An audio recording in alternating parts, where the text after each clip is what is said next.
This is the Sales Babble Podcast, episode 323, What is Selling Mindfulness? An interview with Peter Bond.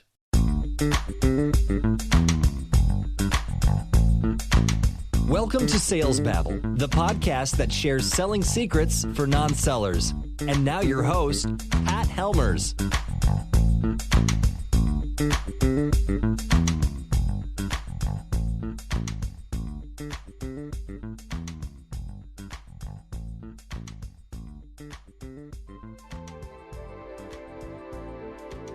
Hello, Sales Babblers. This is Pat Helmers, and I'd like to acknowledge that these are troubling times. And many sellers have told me that they're closing less business, yet working more hours.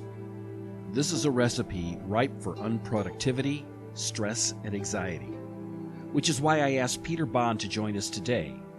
Peter is a mindfulness coach, and he teaches how to manage stress more effectively, improve your ability to focus and concentrate, and build resiliency, as well as develop tools and techniques to promote optimal performance. As I've often mentioned here on the podcast, I have integrated mindfulness in my life, and I've done it in many ways, and it's added enormous benefits and happiness. This is not woo-woo crap, but solid advice on growing your book of business. So, with no further ado, let's get to it.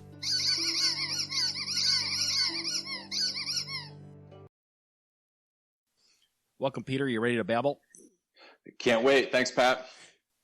I saw something that you'd written on LinkedIn that really piqued my interest. You're a mindfulness guy, and you had actually spoken in the context of mindfulness when it comes to business and when it comes to sales, and I thought, gee, Louise, I got to get you on the podcast. I agree with you, Pat. I think there's so many parallels between practicing mindfulness and being a successful salesperson, so I'm looking forward to this conversation. I would really like you to kind of clean a lot of this up, because when a lot of people think of mindfulness, they think of woo-woo stuff. They think of that's like something that's got nothing to do with their lives. But in my experience, it's been very, very practical. Maybe you could clear this up. What's your definition of mindfulness here in this business context?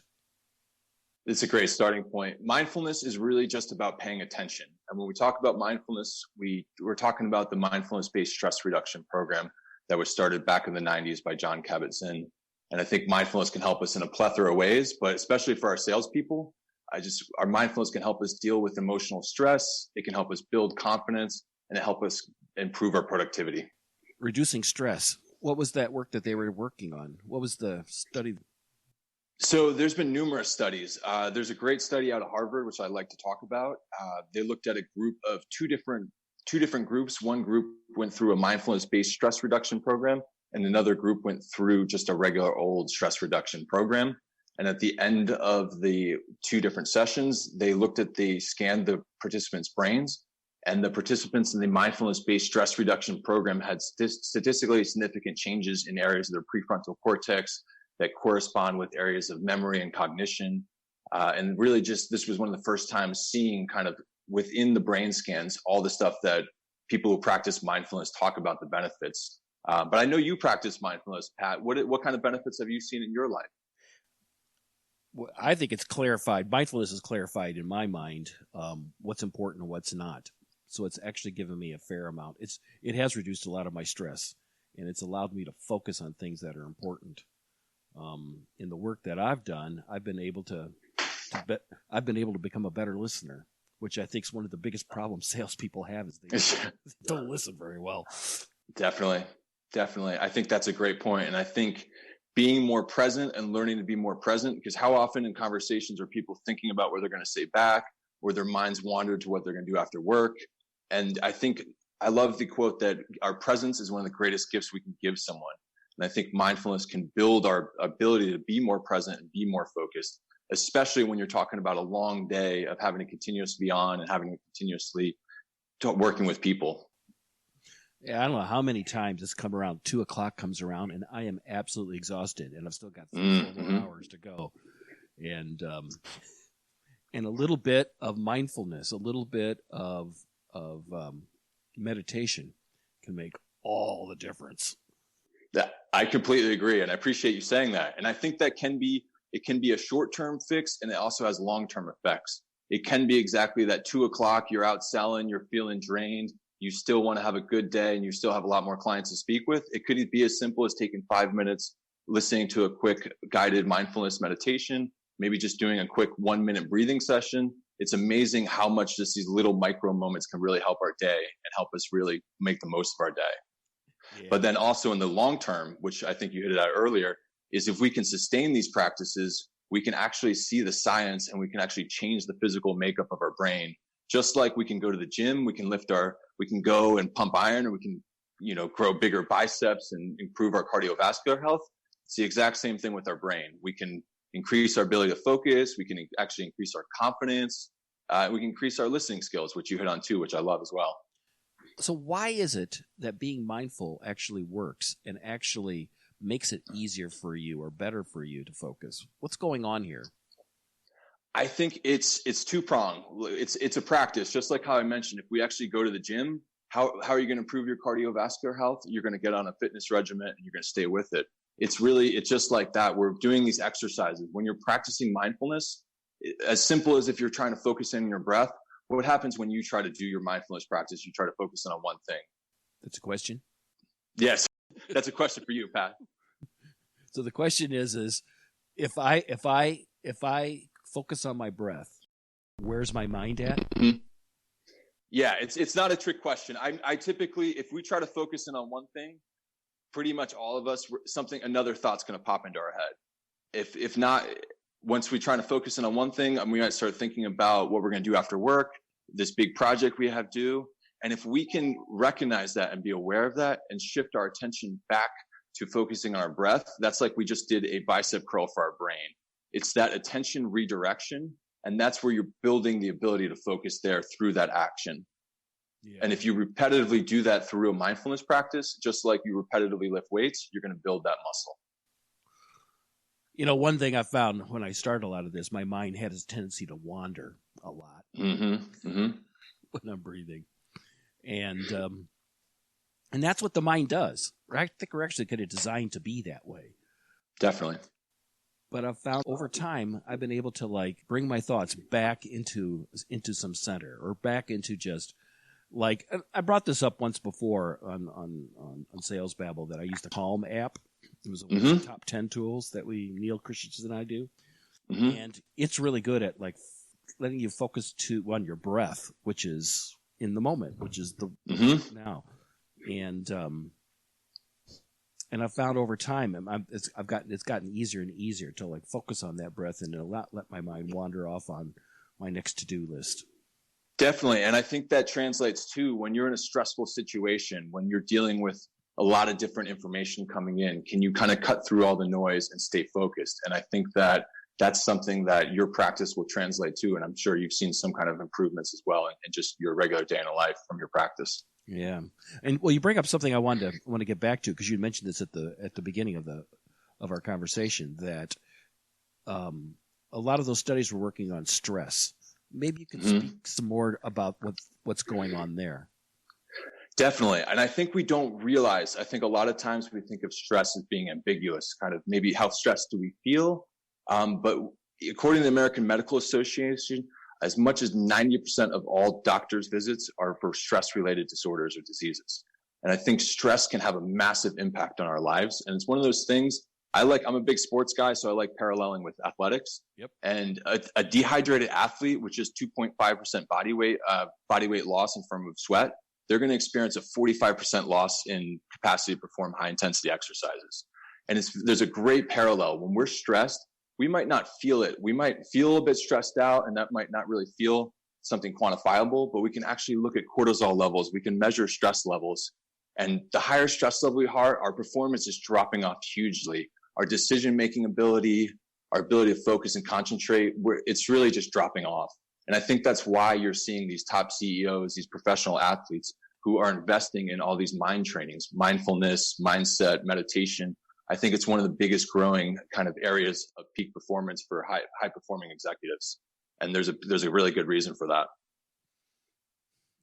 So I wonder if you could give us some examples, some things that the listeners can do to eliminate stress and to be more mindful in their lives? Well, my advice is I'm not a one size fits all person. I'm all about integrating a wide variety of practices. I work with a body, mind, peak performance plan. And I think it's essential we address the body too, because I think a lot of us, especially we're in these office settings, we have back issues. I know for me, I got into yoga because I used to have all kinds of back problems and back pain. And for me, yoga has been a practice that has helped so much in terms of just relieving this pain. I no longer have back issues. And it doesn't have to be a full on mat yoga. I like teaching my clients simple stuff as just sitting in a chair at your desk, a simple 1 minute little chair yoga routine you can do to release some tension, just doing some little bit of some stretching, just doing these little kind of things we can do to kind of deal with our body and release some of these tensions. And then also dealing with on the mind side of it.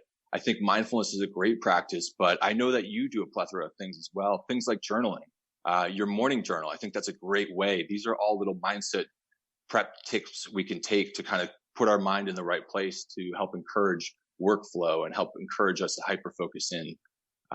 So there's a wide variety of stuff that I like using. And I think it's about integrating all these different practices and seeing what works best for the individual. So let's say I'm talking to a customer or a prospective customer, and I find my mind wandering, or I find myself waiting for the next question. You know, I'm waiting for them to pause so I can tell them the next thing. Not really listening to them. What can people do in that moment? I think that's a great question. And I think just becoming aware is the first step. So right there, just becoming aware that your mind has wandered is the first step. And then can you bring your attention back just to the present moment? And just the first thing, we have to be aware of that. And I think the thing is that most of us don't realize when our mind has wandered. We get caught up in this thought train and we're just taking off on that. But the first step is just realizing it. And then even just when talking to a person, just focus in on exactly what they're saying.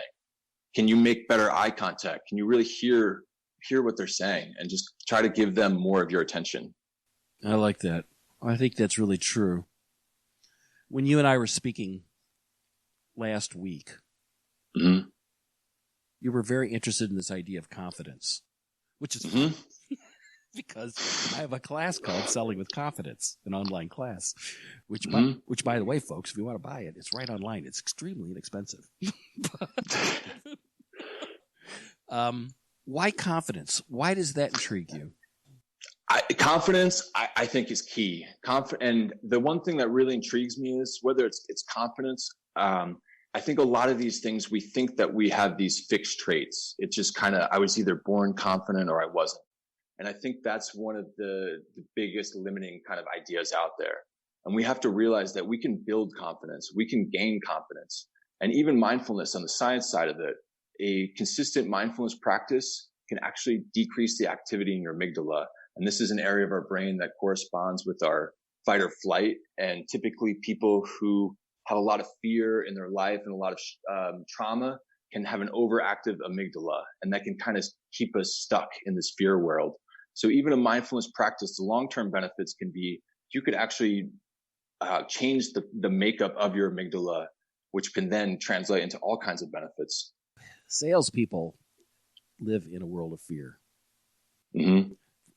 For lots of reasons. Specifically, this podcast is about selling secrets for non-sellers. So people who they're unsure what they're going to say, you're afraid of that. And then you're afraid of that my salary is actually dependent upon commissions. It's not like other people's businesses. So I have this huge set of fears.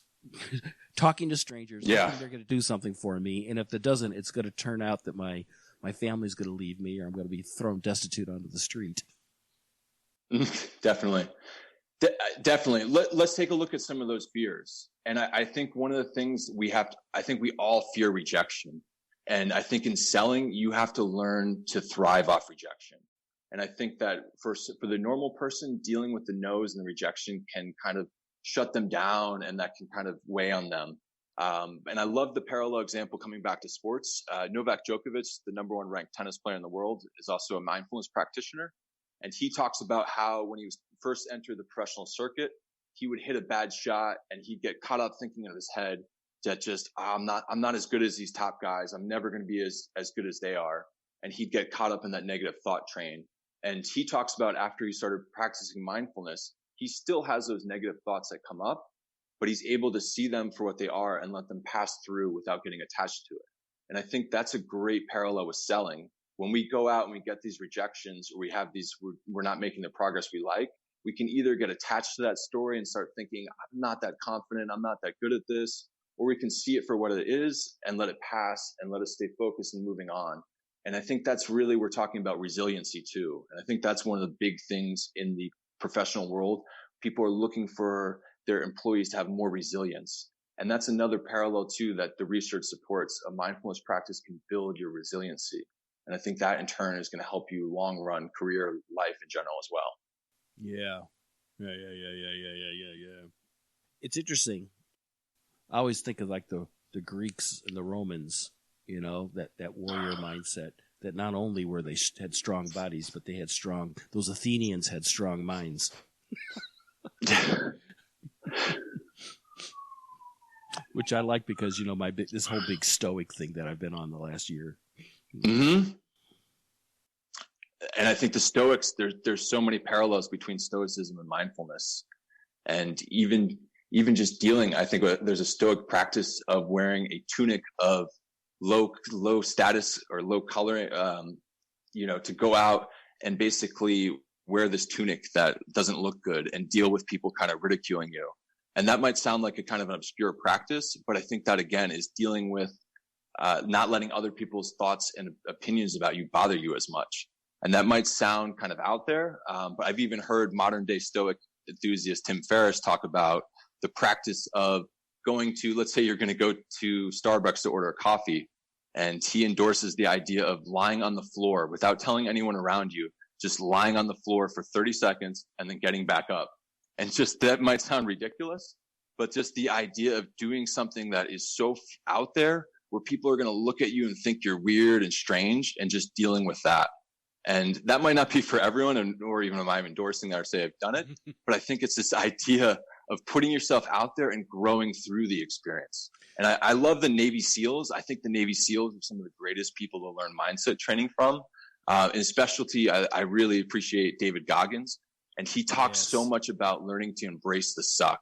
Yes. And you have to put yourself through it. And I think a lot of it is, even for some people, sitting there and trying to focus on your breath, that's tougher than having to go for a run or having to go give a presentation. And sometimes just putting themselves through these things, and can we sit there and be there with our own thoughts, or can we go through these Stoic practices to build this confidence and build this ability to not let other people's thoughts affect us so much? You got to go through it a lot too. It's got to be experiential. Yeah. I remember this one class I was taking down in the city, and we were supposed to go off and get a certain number of no's. Okay. To be turned down. Great. So how did that go? It was pretty interesting. The first thing I did was I walked up to somebody getting into a taxi, and I went to them and said, "Hey, can I have this cab? You get the next one." And they were like, "No."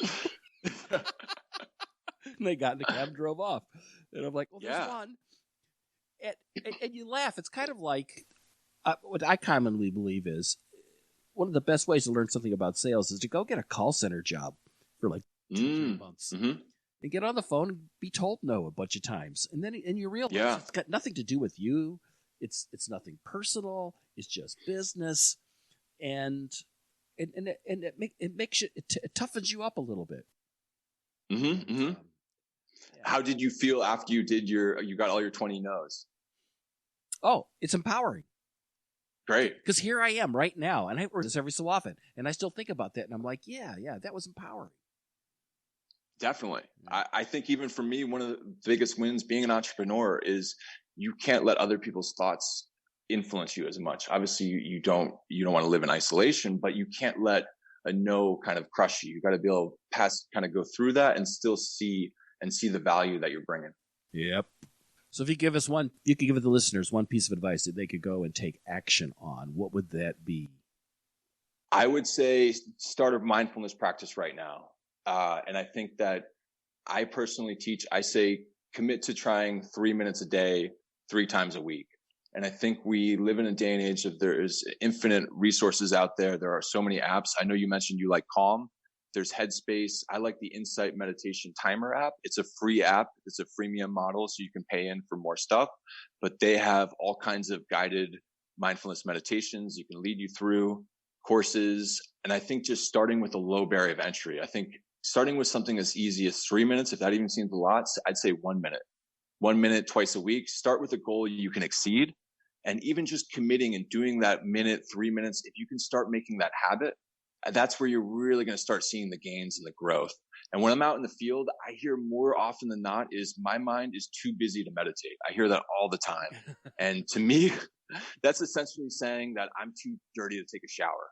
And, I think that the other thing that we don't understand about practicing mindfulness or meditative practices, if your mind is wandering all over the place, that is an incredible opportunity to bring your attention back to whatever you're trying to focus on, whether that's your breath, body sensation, you're doing a guided meditation. If you can just bring your attention back, and if you did that one time, that's a huge win. And trust me, it gets easier. I got to say, when I first started practicing mindfulness meditation, the idea of focusing my breath seemed impossible. I thought it was a waste of time.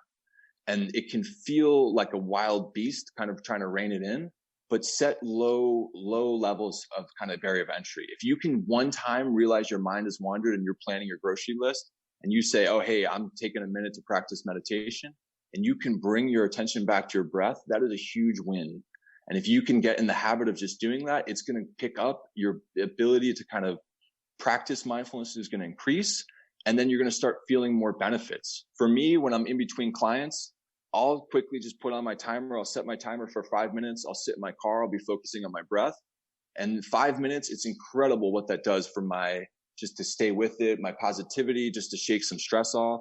And it's just about building these little routines. I don't think it has to be, sometimes I appreciate you saying how mindfulness can be a very woo-woo thing.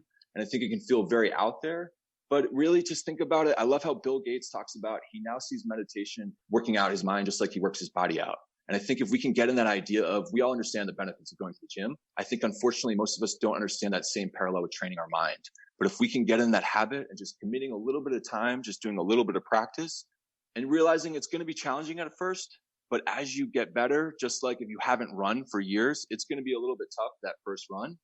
And I'd love to share the parallel, bring back to David Goggins. He is a Navy SEAL. He's also an Army Ranger. I believe he's one of the only people ever to complete both trainings.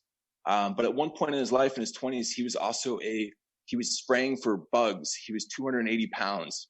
He went in to see the Navy SEAL recruiter and they laughed him out of the office. He talks about going out on his first training run, and he made it half a mile and started crying and walked home. So I think we have to be easy on ourselves and realize it's going to be a journey. We're not going to get it all done in one time. But if we can play for the long term and just start chipping away, you're going to start seeing incredible results. Just like David Goggins could go from spraying to bugs to being a Navy SEAL, an Army Ranger, and just incredible stuff. Excellent. Peter, how can people find you online? I'd love for them to visit my website. It's psbwellness.com. You can learn more about the offerings. You can connect with me, send me an email, or give me a call and talk further about how we could work together. This has been a lot of fun, and it's not been very stressful at all. Hey, I appreciate it so much, Pat. I love your podcast. I love what you're doing. And I really appreciate you giving me the opportunity to connect with your audience. Sales Babble is sponsored by Habanero Media, a podcasting agency for B2B brands. Podcasting is the easiest way to turn your executives into thought leaders with content that reaches your ideal clients. Haven't you heard that podcasting is the new blogging? Start a podcast today. Go to habaneromedia.net.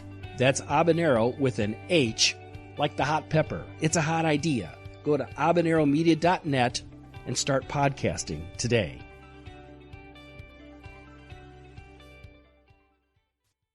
Check out Peter's links in the show notes at www.salesbabble.com/323. Take his advice and start small. If you're looking to bring this kind of thinking into your workplace, this is the guy. Now, next week, I'll be hosting a webinar on how to use LinkedIn. And it will be on Wednesday at 2 o'clock Eastern, 1 o'clock Central, and 11 o'clock Pacific.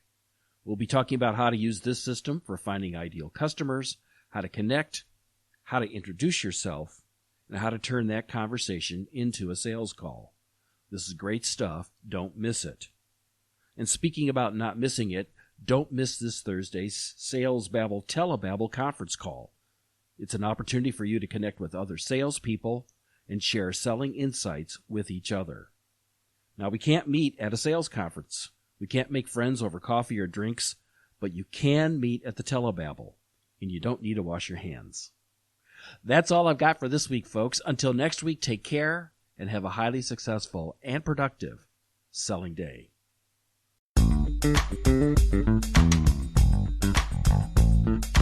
Thank you for listening to the Sales Babble podcast. Find us at www.salesbabble.com.